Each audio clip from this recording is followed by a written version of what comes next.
देखो, ये तो तुम्हें सत्संग के द्वारा पता ही चला होगा कि कोई तुम्हारा पहला जन्म तो है नहीं ना। पीछे से हमारे द्वारा बहुत से दो प्रकार के कर्म होते आए हैं, शुभ और अशुभ, और उसी से मिश्रित करके शरीर की रचना हुई है। अगर केवल शुभ कर्म हो तो देव शरीर प्राप्त होता है, केवल अशुभ कर्म हो तो नरक की यातना भोगने वाला यातना देह प्राप्त होता है। अधिक पाप हो जाए, पुण्य कम, तो तिर्यक योनियों में जिसका सम बराबर होता है, पुण्य और पाप मिश्रित, उसे मानव देह मिलती है। एक सिद्धांत है, एक क्रम है। अब हमारे हृदय में चिंतन क्या चल रहा है? अगर हमारा चिंतन फिर वही गलत चल रहा है जिसके कर्म भोग के अनुसार हमें भटकना पड़ा है, शुभ और अशुभ दो ही प्रकार के कर्म होते हैं। तीसरा जो शुभ अशुभ दोनों को विध्वंस करता है वो भागवतिक कर्म योग कहा जाता है। वो भगवान को समर्पित शास्त्र सम्मत कर्म होता है। वो बांधने वाला नहीं होता, वो मुक्त करने वाला होता है। तो अभी हमारे इसी जन्म में ऐसी गलतियां हो गई हैं जिनका आपने कोई प्रायश्चित नहीं किया। ईमानदारी वाली बात देखो ना, मतलब अपने तो घर के जैसे बैठे बात कर रहे हैं कि इसी जन्म में हमसे ऐसी गलतियां हुई हैं जिनका हमारे द्वारा कोई प्रायश्चित नहीं हुआ। उनके लिए हमने कोई व्रत उपवास नियम या उनके नष्ट करने वाली कोई भी हमने क्रिया नहीं की, तो सुरक्षित रखे ना। तो अब चाहे जितना आप अच्छा करो, आपको भयभीत करते रहेंगे वो, क्योंकि रखा दुश्मन बैठा हुआ है। जब तक उसका नाश नहीं होगा तब तक वो काल्पनिक भय आपके अंदर पैदा करता रहेगा। और जहां उसका नंबर आया आपको दंड देने का, फिर काल्पनिक भय नहीं रहेगा, फिर वास्तविक वो तुमको दंड देगा। ये तो ब्याज में है काल्पनिक भय। वो बैठा है ना दुश्मन, तो रात दिन उसका भय है, उसको पता नहीं तुम्हें। इसीलिए कहा जाता है शीघ्रातिशीघ्र पाप का मार्जन कर डालो, नहीं वो बढ़ेगा और जब आएगा तो फिर सताएगा, कष्ट देगा। तो मन मलिन है और पाप कर्म जमा है और शुभ इतने हैं नहीं कि हम जो चाहें वो कर लें। तो एक उपाय बचा है, भगवान का आश्रय लेकर उनका नाम जप करना। और जो भी कर्म करो अब गलत ना होने पाए। देखो, अभी तक हमसे गलती हुई तो हो गई, अब हो गई तो हो गई। अच्छा, गलती अज्ञानी से ही होती है, तो भगवान के सामने हम तो बच्चे ही हैं ना, और उन्हीं की माया और उन्हीं के हम, तो गलती क्षमा होने के उपाय हैं। भगवान कहते हैं अहम त्वाम स्वरूपापेभ्यो मोक्षयिष्यामि मा शुचा, मैं तुम्हें सब पापों से मुक्त कर दूंगा। पिता है ना, तो पिता कहते चाहे जितना रुपया लगे हम तुम्हें बचा लेंगे। ऐसे भगवान कहते तुम चिंता मत करो, मैं तुम्हें बचा लूंगा। तो वो तो बचा लेंगे, पिता भले ना बचा पाए क्योंकि वो एक सीमित संपत्ति वाला और सीमित बुद्धि वाला है, लेकिन वो असीम महिमा वाले भगवान है, उनके हाथ में सब कुछ है। तो हमें चाहिए कि आज से नियम ले कि हम गलत काम जिसे जानते हैं, वैसे सबको ज्ञान है कि क्या गलत है, नहीं, भगवान इतना ज्ञान तो सबको देते हैं। जानबूझ करके जो आप गलती किए हुए हो अब वो दोबारा ना करो। और जो भी कर्म कर रहे हो, चाहे वो व्यापार हो, किसानी हो, नौकरी हो, राजकीय विभाग हो, कहीं भी हो, वो हमारे भगवान की ही पूजा, क्योंकि पूरी सृष्टि भगवान की ही है। उसे पूजा मान करके करो। और कोई गंदे नशा ना करो, जैसे शराब पीना है, गांजा है, ड्रग्स है, ये जैसे गंदे नशा है। पराई माता बहनों की तरफ काम भाव भोग दृष्टि से देखना, मांस खाना, फिर अब सोचो तुम चैन से रह पाओगे? कर लो, मनमानी कर लो, 4 दिन के लिए तो स्वतंत्रता है आपको। कॉपी आपके हाथ में दे दी गई, पेन आपके हाथ में दे दिया गया, प्रश्न रख दिया गया है, लिखो या ना लिखो। परिणाम पता तब चलेगा जब उसमें जांचेगा मास्टर। तब तक तो कोई जो मन में आए सो लिखो ना, उसमें थोड़ी कोई कि ये क्या लिख रहे हो, ये नहीं डांटेगा कोई, लिखो तुम लिखो। वो पता तब चलेगा जब नंबर का समय आएगा।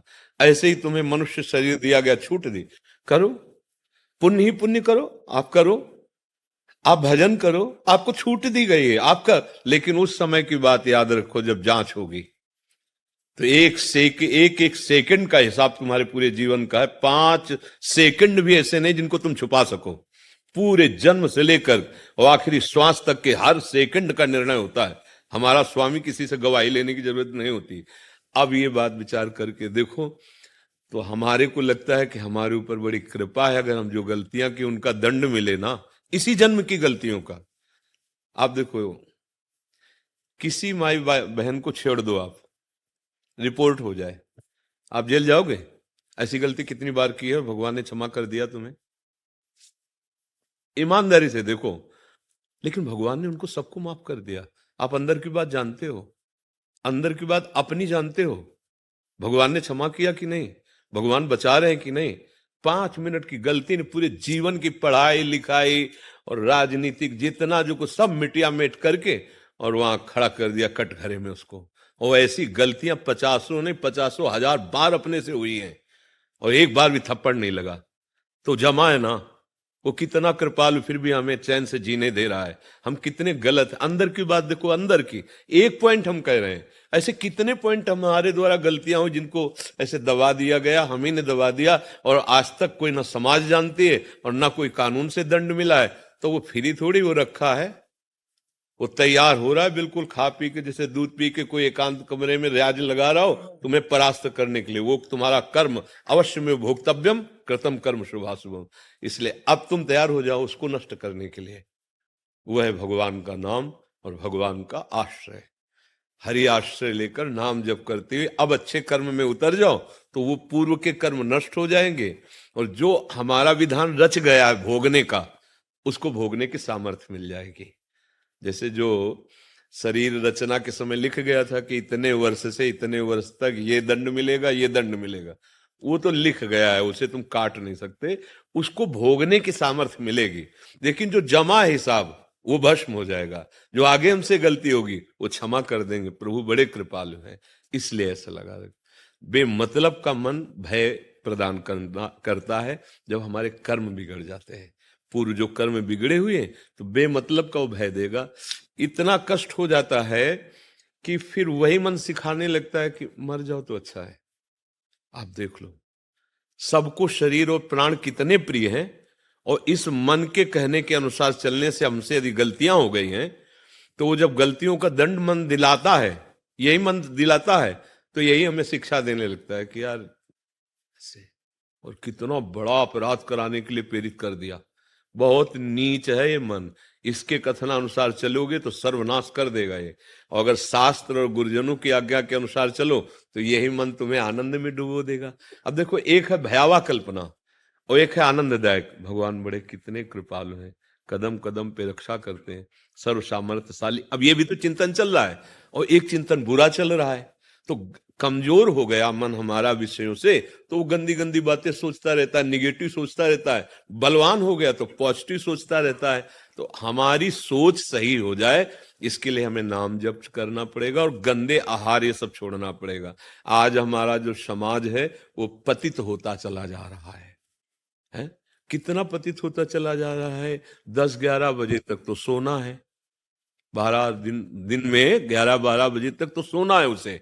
रात्रि भर उद्दंडताएं सोचनी है, नशे करने हैं, पार्टीबाजी करनी है और ये सब। अब ये जीवन कहीं उन्नति वाला जीवन है? आप इसमें सोच के देखो, क्या उन्नति वाला जीवन है? कौन सा जीवन है? ठीक है, तुम धन कमा लिए हो, सैकड़ों अरब कमा लीजिए, मरोगे तो लाद के ले जाओगे सैकड़ों अरब, यही बैंक में जमा रहेंगे और ये आचरण जाएंगे तुम्हारे साथ। जो कर रहे हो ना, ये आचरण जाएंगे। अब ये बात समझ में नहीं आती तो आप दूसरा रास्ता ढूंढते हैं। कोई फकीर मिल जाए, कोई ऐसा सिद्ध मिल जाए कि जाके हम उसको रकम दें और वो जन्म कुछ ऐसा कर दे कि हम सुखी हो जाए। कभी नहीं, कुछ नहीं, नाटक के सिवा कुछ नहीं। तुम करो अधर्माचरण और तुम पैसे से अगर सुख खरीद पाओ तो फिर सब भगवान को खरीद लेते हैं, जान लो। पैसे से सत्य वस्तु को नहीं खरीदा जा सकता। ये हम दिमाग में आपके बार बार बैठालना चाहते हैं कि आप नाटकबाजी पर मत फंसिए। किसी की भी ताकत नहीं कि वो आपको आशीर्वाद दे के दुख रहित कर दे। वो सिर्फ आप हो, आप जो अपने को दुख रहित कर सकते हो। क्या? सत्य मार्ग की बात पकड़ लो, सत्य पे चलो, नाम जप करो, जो प्रारब्ध अनुसार दुख सुख आवे उसे भोग लो, भगवान की कृपा से मुक्त हो जाओगे। अब ये सिद्धांत तो समझ में नहीं आता है। हर काम पैसे से ही नहीं होता है। हाँ, ये बिल्कुल भूल हो जाती है। और जहां ये पैसे का प्रयोग हो, पैसे के सब काम होते हैं ना, वो सब मायाकृति होता है। बात सच्ची समझ लेना। आज तक कभी किसी पैसे वाले ने भगवान को नहीं खरीदा है। जो सुदामा जी के तंदुल पाते समय भगवान की दशा हुई, जो सबरी जी के बेर पाते हुए हुई, जो विदुरानी जी के केले के छिलके खाते हुए, वो 56 भोग पाते हुए, कहीं आज तक लिखा नहीं मिला कि भगवान की वो दशा हुई हो। भगवान का रोमांच हो रहा है जब सुदामा जी के टूटे हुए तंदुल पा रहे, रुक्मिणी जी देखकर आश्चर्यचकित हो रही, महालक्ष्मी का अवतार है कि आज तक तो हमने किसी भी भोग प्रसाद पाने में प्रभु को इतना सुखी नहीं देखा जैसा आज तंदुल पा रहे। क्यों? क्योंकि पवित्र आचरण, धर्म से चलने वाला भगवान का एक परम भक्त वो टूटे हुए चावल वो भी सकुचा रहे थे, दे ले रहे थे, भगवान ने छील के पाया तो विश्व ब्रह्मांड तृप्त हो गया उन तंदुल से। मैया सवरी के जंगल के बेर भगवान बखान बखान करके पा रहे हैं। इससे पता चलता है हमारे भगवान धन के या 56 भोग के लोभी नहीं है, हाँ तुम्हारे भाव के लोभी हैं। तो बहुत सावधानी से चला जाओ, ये कभी भूल मत करो कि तुम्हें कोई दुख से निवृत्त कर देगा। ये हम प्रार्थना करते हैं, बहुत समझी हुई बात कह रहे हैं, पूरा जीवन इस मार्ग में भगवत मार्ग में गया, ये थोड़ी पढ़े लिख के हम बात कर रहे हैं, ऐसी नहीं कह रहे हैं। बड़े बड़े महापुरुषों का संग हुआ है बचपन से गंगा किनारे, तो एक से एक भगवत प्रेमी, एक से एक ब्रह्मलीन महात्माओं का संग हुआ है, तो उस सबका निर्णय कह रहे हैं। तुम्हारे दुख को सिर्फ तुम ही मिटा सकते हो, हमारी बात समझ लेना। तुम्हारे दुख को कोई नहीं मिटा सकता। यहां तक देख लो कि भगवान तुम्हारे हृदय में बैठे हैं, है ना, सबके हृदय छत विकारी, मिटा रहे हैं क्या? नहीं ना।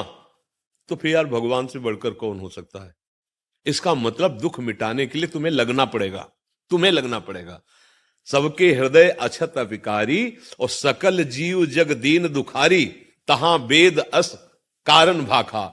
संत प्रभाव जितना महापुरुषों का, जितना संतों का अनुभव है, भजन श्रुति भाखा। अगर भजन नहीं करोगे तो हृदय में बैठे हुए भगवान भी तुम्हारे दुख का नाश नहीं कर रहे हैं। औरों की तो बात जाने दो, कुछ नहीं होता इन सब बाहरी बातों से। सच्चाई से चलो, शराब मत पियो, मांस मत खाओ, पराई बहन बेटी की तरफ गंदी भावना मत रखो और नाम जप करो। अभी धीरे धीरे हृदय शांत होने लगेगा, गंभीर होने लगेगा। देखो, कोई भी बाहरी दुख हमें तब तक दुखी करता है जब तक हमारा मन प्रभु में नहीं लगा।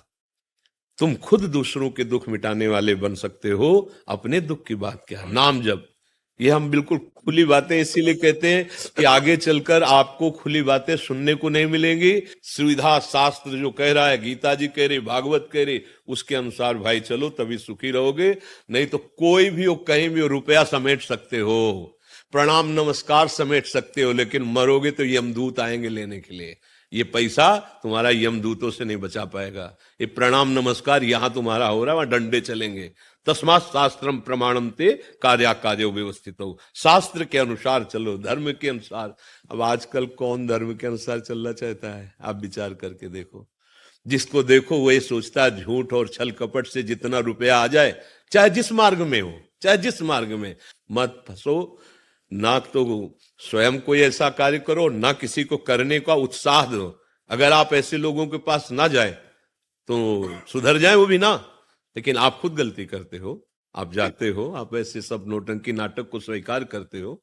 तो इसलिए हम सबसे प्रार्थना करते हैं, कोई भी तुम्हारे दुख को नहीं मिटा सकता विश्व में। भगवान तुम्हारे हृदय में बैठे नहीं मिटा पा रहे तो औरों की बात जाने दो। जब तक तुम स्वयं सच्चे आचरण नहीं करोगे, भजन नहीं करोगे, दूसरों को सुख नहीं पहुंचाओगे, तब तक तुम सुखी नहीं हो सकते। ये सब नौटंकी नाटक माया का तुम्हारे दुख को दूर नहीं कर सकता। ये बात है, समझ रहे आप जी? अनुराग